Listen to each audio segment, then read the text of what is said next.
Un cordial saludo para todos mis estudiantes de sexto. Vamos a seguir con la explicación de la temática de esta semana.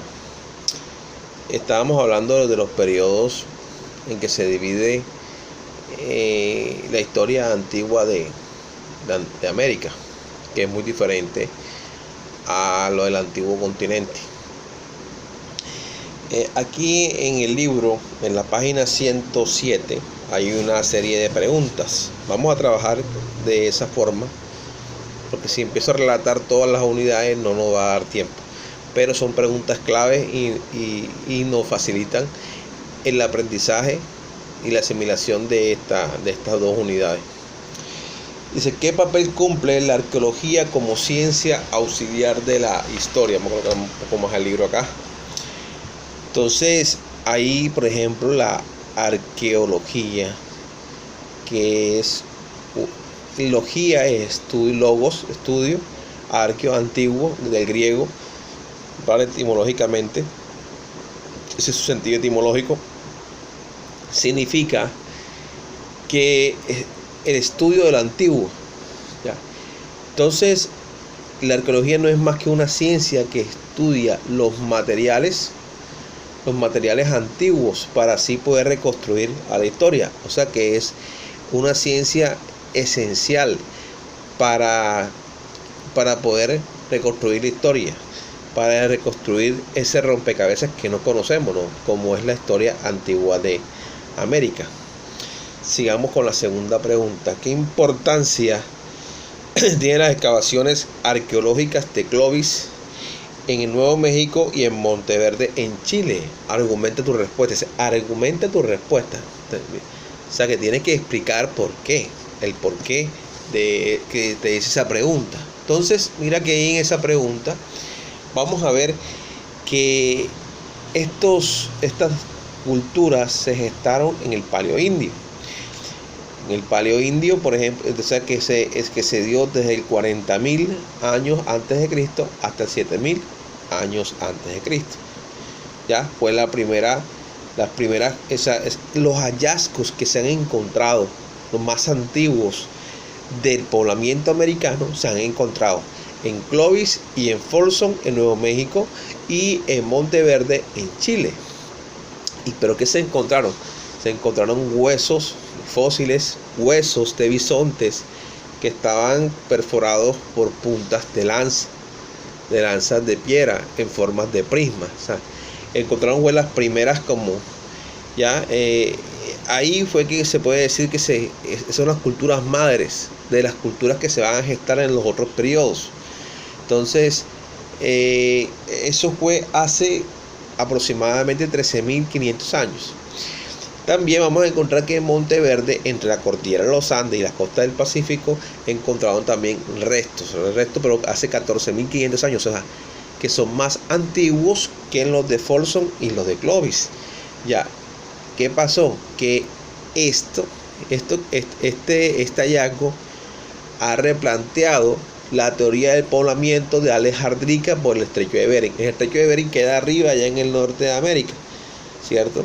Entonces se sobreentiende que los más antiguos debe ser el de Folsom y de Clovis, porque van de arriba hacia abajo. ¿Qué va a pasar? Que los de Monteverde, que es en Sudamérica, que es abajo, son más antiguos.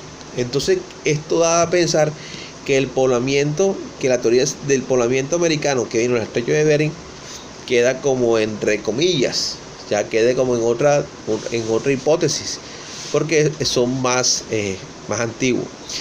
Entonces, ¿qué pasa? Que esos restos materiales que han encontrado, pues nos dicen o nos traducen que eran nómadas y que andaban en bandas, ya que ocuparon el territorio americano en el transcurso de miles de años, y que la caza y la recolección de frutos fue la principal fuente de sus alimentos. Recuerden que una de las características del paleoindio era la caza y la recolección de frutos. Y seguimos. Entonces, esa sería la respuesta, ¿no? Vamos a la tercera pregunta. Dice, ¿cuáles eran las diferencias fundamentales entre el estilo de vida de los habitantes del Paleoindio y el periodo arcaico. Vuelvo y repito, en ese periodo Paleoindio, que se da la primera tecnología en la piedra, en hacer los primeros instrumentos de piedra, ¿cierto? El hombre es nómada, anda de un lugar a otro. Pero que vamos a ver que en el periodo que viene, que es el arcaico, donde ya se va a dar una mayor variedad de climas, va a haber una diversidad de especies de vegetales y de animales, va a hacer que los nativos incrementen más su población y van a practicar lo que se llama una agricultura estacional, que quiere decir que vivían en un sitio durante las lluvias y después se iban a lugares secos, que quiere decir que aquí en este periodo comienza la agricultura, pero de una forma estacional, de un lugar a otro. Ya, aquí el hombre se va sedentarizando, se sedentariza en el continente americano, es en el periodo formativo, donde ya pues estabiliza la agricultura. Ahí están las diferencias entre el paleolítico y el arcaico. Vamos a la segunda unidad. Aquí estoy viendo una pregunta muy interesante. Explica cómo estaba estructurada la sociedad tolteca. Comenta en tu cuaderno en qué se diferenciaba de la cultura teotihuacana. La cultura tolteca existió entre el siglo XVIII y el siglo XII a.C. en lo que es la península del Yucatán. En la península del Yucatán está una parte de México, está una parte de Belice y una parte del país de Guatemala. Ya, también ocuparon algo del centro de México. Esta cultura tiene algo muy particular, que tenía una pirámide social donde los guerreros eran los que gobernaban, ¿da? O sea que una clase de guerreros, o sea, los líderes del ejército eran los que dominaban pues esta cultura tolteca.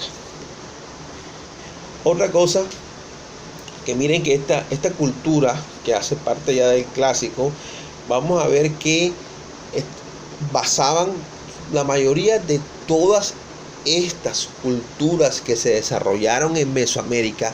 Mesoamérica, les expliqué la vez pasada, que es la región geográfica que va desde el México meridional hasta Panamá. No le llega hasta Costa Rica, pero era hasta Panamá, ¿cierto? Entonces todo ese Centroamérica había una gran cantidad de culturas, las culturas del maíz. La mayoría de esas culturas, su principal alimento fue el maíz, aunque también estaba el frijol y estaba el ají también, era muy importante, y otros alimentos, pero vamos a poner como estándar el maíz.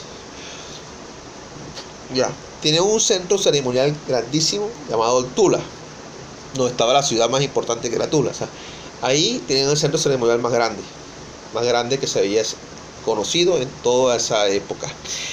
Y su sociedad, como era jerarquizada, y el poder político lo ejercían, otra vez les repito, los jefes guerreros y los militares.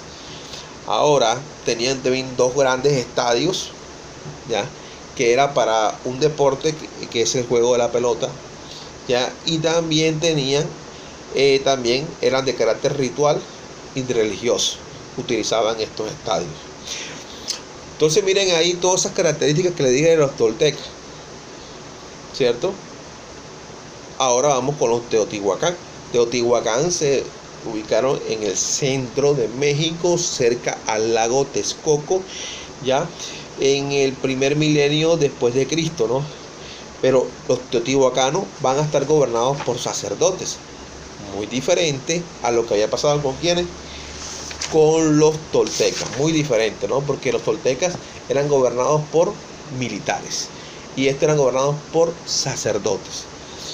De esto, aquí podemos decir que alrededor de 500 años antes de Cristo, Teotihuacán fue construida como la principal urbe de Mesoamérica, o sea, la ciudad más grande y más importante, ¿no? y dice que hizo un gran centro religioso donde habían dos grandes pirámides.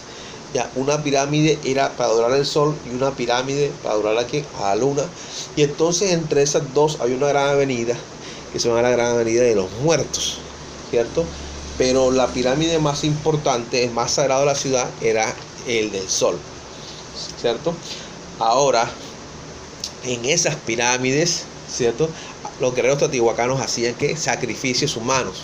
Se han encontrado los arqueólogos fosas comunes donde habían más de 200 sacrificios. Aquí también nos está hablando de que ellos se colocaban collares con mandíbulas de seres humanos. Vemos también que ellos hacían un ritual a la serpiente emplumada, Quetzalcóatl, ya que, o sea, que ellos rendían tributo religioso a esas deidades, o eso hace parte de su mitología.